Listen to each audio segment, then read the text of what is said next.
Hello everyone. बच्चों, जैसे कि हमने लास्ट टॉपिक में पढ़ा magnetic field induction due to straight current carrying conductor. ठीक है, तो ये हमारा स्ट्रेट करंट कैरिंग कंडक्टर था और इसके कारण हमने रिजल्टेंट जो मैग्नेटिक फील्ड निकाला वो क्या आया, mu naught I by 4 pi A sine phi 2 plus में साइन फाई 1। तो फाई 2 एंगल ये है और फाई 1 एंगल ये यहां तक कंप्लीट है। ओके, अब हम इसके स्पेशल केस लेंगे। ठीक है, अगर बात करें कि ये कंडक्टर हमारा क्या हो जाए, इनफाइनाइट लेंथ का हो जाए। किसका हो जाए? इनफाइनाइट लेंथ का। तो याद रखना बच्चों कि अगर हमारा कंडक्टर की लेंथ बढ़ रही हो तो ये देखना आप, ठीक है, कि अब ये एंगल क्या नजर आ रहे हैं आपको, स्मॉल स्मॉल से। ठीक है, अब लेंथ मैंने थोड़ी बढ़ा दी। ठीक है, तो यह इसका मतलब क्या देखोगे, एंगल भी बढ़ जाएगा। इस प्रकार से और अगर लेंथ बढ़ा दी जाए तो एंगल आपको और बड़ा होता हुआ दिखाई देगा। इसका मतलब इनफाइनाइट लेंथ हो जाएगी। तो फाई 1 और फाई 2 बोथ क्या हो जाएंगे, 90 हो जाएंगे। क्या हो जाएंगे? 90। ठीक है, तो इस केस में मैग्नेटिक फील्ड हमारा क्या हो जाएगा, magnetic field B is equal to sine 91 sine 91।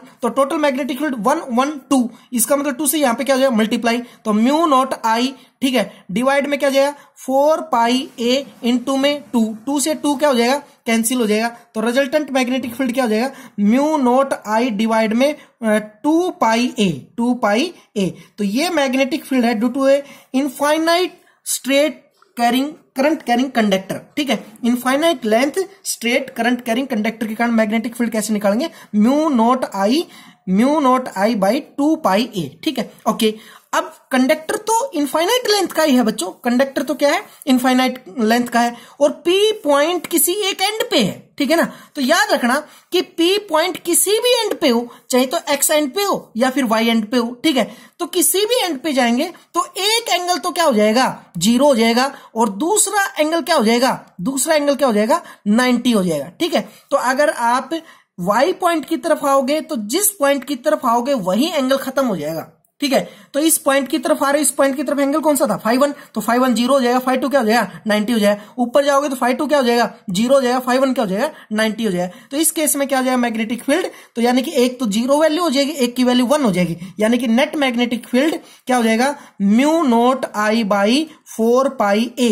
किस केस में, अगर straight current carrying conductor infinite length हो लेकिन मैग्नेटिक फील्ड उसके कहां फाइंड आउट कर रहे हो, एंड पे फाइंड आउट कर रहे हो, किसी भी एक एंड पे मैग्नेटिक फील्ड फाइंड आउट कर रहे हो। ओके, नेक्स्ट केस है हमारा कि अगर कंडक्टर की लेंथ फाइनाइट हो, ठीक है ना, और जो सीपी है वो कंडक्टर को बाइसेक्ट करे। ठीक है, ओके, परपेंडिकुलर बाइसेक्ट करे। तो परपेंडिकुलर तो हमने पहले ही बता रखा है, ये परपेंडिकुलर 90 एंगल है। ठीक है, और ये क्या करे, बाइसेक्ट करे। तो टोटल मैंने कंडक्टर की लेंथ मान ली L। ठीक है, कंडक्टर की लेंथ L होगी।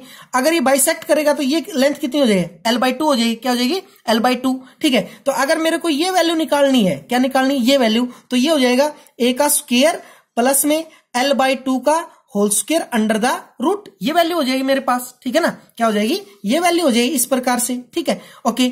अगर ये बाइसेक्ट करेंगे तो ये दोनों एंगल क्या हो जाएंगे, सेम हो जाएंगे। दोनों एंगल क्या हो जाएंगे, phi 1 is equal to phi 2। तो इस केस में टोटल मैग्नेटिक फील्ड यहां पे देखिए बच्चों क्या आ जाएगा, B is equal to mu naught I by 4 pi A. और ये भी साइन फाई हो जाएगा, ये भी साइन फाई। तो कितना हो जाएगा, ये हो जाएगा 2 साइन फाई। ठीक है, 2 साइन फाई ये वैल्यू हो जाएगी। ठीक है, क्या आ जाएगी, 2 साइन फाई।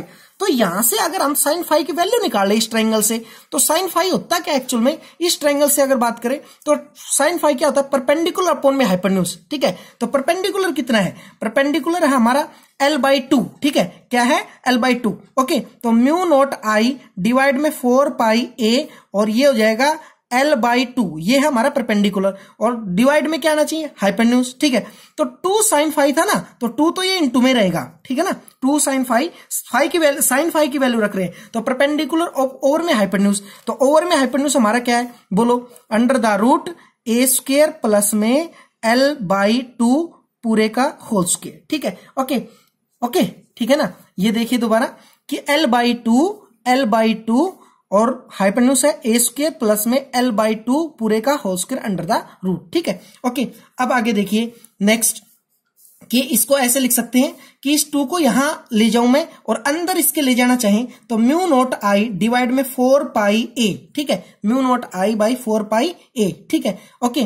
तो अगर इस वैल्यू को इस प्रकार से लिखें तो हमारे पास वैल्यू आएगी mu naught I by 4 pi A. ठीक है, और ये एज इट इज 2 का 2 रह जाएगा और इनटू में L डिवाइड में इस 2 को अगर अंदर ले जाऊं तो वैल्यू क्या आएगी 4a² और प्लस में, और ये 2 से 2 क्या हो जाएगा कैंसिल हो जाएगा, या फिर होल स्क्वायर खोल लेंगे तो क्या हो जाएगा 4 से 4 क्या हो जाएगा, ये बड़ा अंदर ले जाऊंगा जो मैं, ये नीचे वाला 2 कैंसिल हो जाएगा, क्या हो जाएगा L का स्क्वायर हो जाएगा। तो ये हमारा नेट क्या आ जाएगा मैग्नेटिक फील्ड आ जाएगा फाइनाइट लेंथ के लिए, ठीक है ना।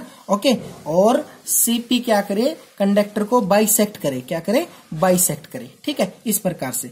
तो अगर बच्चों जैसे कोई न्यूमेरिकल करते हैं हम, ठीक है कि हमारे पास एक स्क्वायर है, क्या है हमारे पास एक स्क्वायर इस प्रकार से, ठीक है, और हम थोड़ी इजी रहे इसलिए टोटल लेंथ मैंने मान ली कि इसकी लेंथ 2a है, ठीक है ना, एक आर्म की, तो ये भी 2a हो जाएगी, ये भी 2a हो जाएगी, ये भी 2a हो जाएगी इस प्रकार से, ठीक है। ओके, तो यानी कि अगर इसके सेंटर पे हमने क्या निकालना हो मैग्नेटिक फील्ड, और इस प्रकार से क्लॉकवाइज डायरेक्शन में क्या फ्लो कर रहा हो करंट फ्लो कर रहा हो, ठीक है, तो हम किसी भी एक आर्म के कारण निकाल लेंगे, ठीक है। तो मैंने ये आर्म कंसिडर कर ली, तो ये भी क्या हो जाएगा a हो जाएगा, और ये लेंथ भी कितनी हो जाएगी a लेंथ हो जाएगी, ठीक है। इसको इससे मैंने क्या करवा दिया मीट करवा दिया, ठीक है। अगर ये बाइसेक्टिंग पॉइंट है तो ये कितना हो जाएगा 45 हो जाएगा, और ये भी कितना हो जाएगा 45 हो जाएगा, ठीक है ना।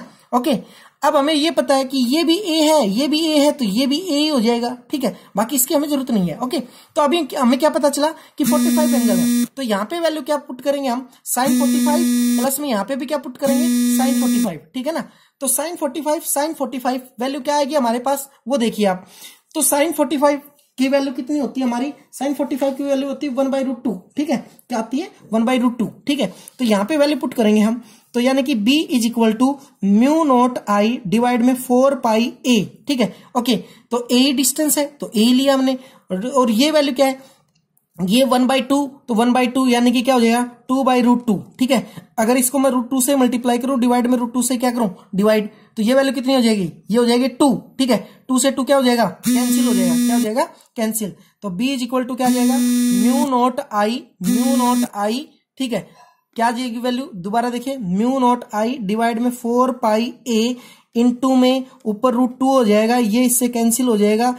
ओके, और ये मैग्नेटिक फील्ड किसके कारण है एक आर्म के कारण, और ऐसे ऐसे कितनी आर्म हमारे पास 4, तो 4 से क्या कर दे मल्टीप्लाई, ये 4 से 4 क्या हो जाएगा कैंसिल। तो नेट मैग्नेटिक फील्ड हमारा क्या आया नेट मैग्नेटिक फील्ड हमारा आया B = μ0I √2 बाई क्या हो जाएगा पाई a, इस प्रकार से हम मैग्नेटिक फील्ड निकाल सकते हैं, ठीक है। और डायरेक्शन मैग्नेटिक फील्ड की किससे दी जाएगी राइट हैंड थंब रूल से दी जाएगी, किससे दी जाएगी राइट हैंड थंब रूल से। ओके, इसमें थंब तो रिप्रेजेंट करेगा बच्चों करंट की डायरेक्शन, और ग्रिप रिप्रेजेंट करेंगी, ठीक है, या फिर ऐसे करेंगे तो ये जो ग्रिप है जो 90 बनाएगी थंब के साथ, ये किसको रिप्रेजेंट करेगी डायरेक्शन ऑफ मैग्नेटिक फील्ड को रिप्रेजेंट करेगी। तो आप देखिए कि करंट इसमें किस प्रकार से जा रहा है अपवर्ड डायरेक्शन में, तो मेरी ग्रिप देखो किस साइड जा रही है इनवर्ड, तो डायरेक्शन क्या होगी अंदर की साइड। इस आर्म के कारण निकालेंगे तो भी ये देखिए डायरेक्शन क्या होगी इनसाइड हो जाएगी, ठीक है। इस आर्म के कारण निकालोगे तो भी डायरेक्शन इनसाइड, इसके कारण भी इनसाइड,